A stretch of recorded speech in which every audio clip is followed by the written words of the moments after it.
Masih ada tak percaya betul ke sabun badan karat ni boleh hilangkan karat? Dia ingatkan kami ni scam. Okay, so Kak Feri tengok ni, tunjuk ni. Tengok ni. Ni karat tau. Karat ni Kak Feri cuci yang ni, okay? Tengok, Kak Feri tak buat apa-apa lagi.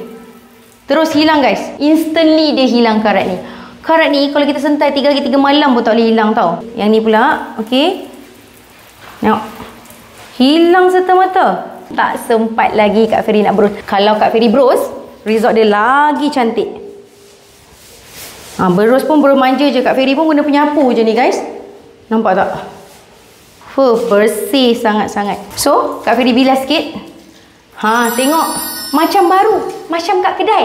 Dah lang-lang kan. Kita cuci je lah sambung kat tepi tu. Okay? Kak Feri terus tembak.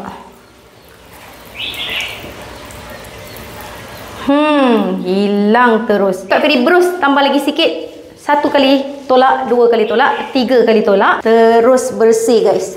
Okay? Terus bersih. Nah.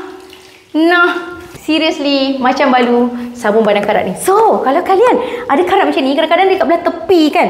Nak gosok, nak berus susah, kalian boleh guna sabun badan karat ni. Lagi bagus kalau ada spray. Kalian tembak je dari jauh sebatu pun dah boleh sangat function. So, sabun badan karat memang power.